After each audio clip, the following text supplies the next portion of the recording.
The 3DS and Wii U eShops are closing on March 27th. Here are a couple of recommendations from me, either because they are a decent deal, they have unique content, or I just like them a lot. Let's start with the Wii U. Metroid Prime Trilogy will be the first spotlight, simply because of the price of this damn thing. For only $20, you'll have access to all 3 Metroid Prime games with Wii controls. Just try looking up the price of a physical copy. Yeah, Metroid Prime Remastered for Switch is great and all, but that's $40 and you only get the first one. New Play Control Pikmin 1 and 2 are some of my favorite games ever. Take the brilliance that is Pikmin 1 and 2 and give them Wii controls. Physical copies go for a pretty penny now, and I love to replay these all the time. For $20, Pikmin 2 especially is worth it. If we're still talking Wii games, Super Mario Galaxy 1 and 2 are bona fide masterpieces, but physical copies of these games are pretty cheap. That tale is actually pretty similar for a lot of the downloadable Wii games. Most physical Wii games aren't too expensive yet. They'll probably get there soon. Some picks for me are Mario Strikers Shards, Kirby's Return to Dreamland, Super Paper Mario, Donkey Kong Country Returns. These are great games and all, but honestly, you could probably find they're cheaper physically.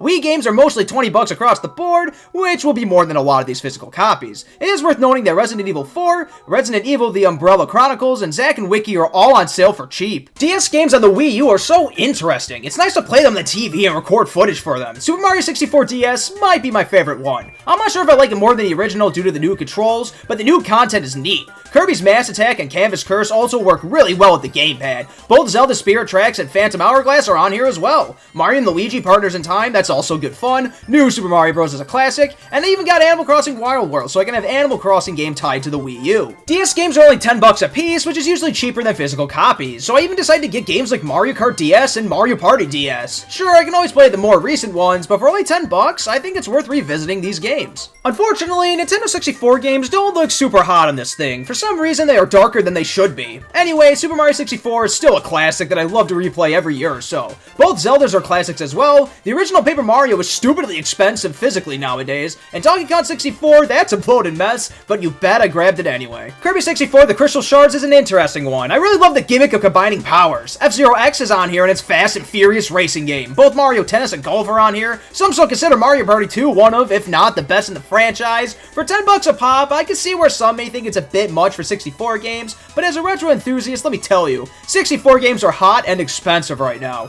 There are still some good ones that I haven't mentioned on here, like Mario Kart 64 and Pokemon Snap. It's somewhat puzzling that the Wii U got Game Boy Advance games and not the 3DS, but here we are. Wario Land 4 may be my favorite of the bunch. Genuinely one of my favorite 2D platformers ever. Both Metroid Zero Mission and Fusion are on here too, and are acclaimed among the fan base. Mario Kart Super Circuit is an interesting one to pick up all these years later. It controls so differently compared to modern day Mario Kart games. The Legend of Zelda Minish Cap is on here, so that's pretty cool. So is Advance Wars. Super Mario Advance 4 has e-reader levels on them, which is certainly a good reason to pick it up. Mario and Luigi Superstar Saga was an amazing start to the Mario and Luigi series. Kirby had a few good entries on here too. At $7 or $8 a pop, I found the GBA games to be at a good price point and very well worth visiting. Admittedly, I didn't pick up too many SNES games on the Wii U. Between owning the SNES Mini for HDMI and then SNES games coming to 3DS for portable play, I kind of skipped SNES on Wii U. That being said, the library here is super solid. You got games like Super Mario RPG, Link to the Past, Earthbound, Super Metroid, Super Mario World, all 3 Donkey Kong Country games, Super Mario Kart, Kirby Superstar, F-Zero.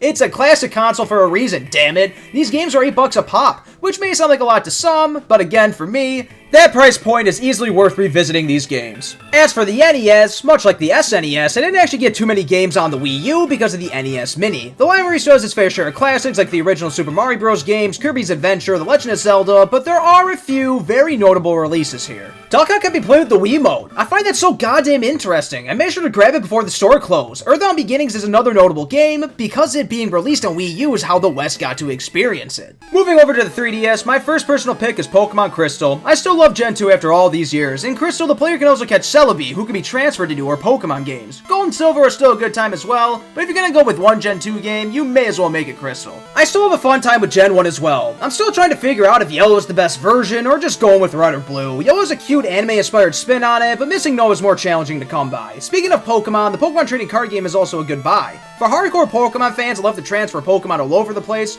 also remember to grab Pokemon Bank and Poke Transporter. Super Mario Land 2, 6 golden coins is a genuinely great Mario game. The original Super Mario Land is also purchasable, but I find the second one to be much more fun. On that note, the first 3 Wario Land games are also available to buy too. The first 2 Kirby's Dream Land games are also some nice good fun as well. Donkey Kong 94 is also on here. You know, the one that just seems like it's a Game Boy port of the arcade game. After beating that game though, an entire new section of the game opens up. The Legend of Zelda, Oracle of Seasons and Ages are also on here. I think I'm just gonna stop now before I get out of hand. This video is getting to be long enough for its purpose. Yes, I get that one can just pirate all these games and it will be absolutely free. On top of that, Nintendo has shown that they just don't care about digital purchases anymore. They can stop you from buying them at any point, and they can also take your ability to download them away at any point as well. As a retro gamer, though, I really want to reward that effort of supporting older games. I personally don't give a rat's ass about Nintendo Switch Online because I want to buy and play these games at my own pace. I just don't like subscription services. All I can say is this: I did my last minute splurge and I gave them more money than they frankly deserved. I remember when Sony announced that they were going to shut down the PS3 store. There was enough of a stink that they ended up not doing it. Nintendo, though, of course they go through with it. I personally have no problem sailing the high seas to get Nintendo's older offerings now. Thank you, Virtual Console. You gave me a good way to support older games. Now, though, I'm just gonna get them from, well, other means.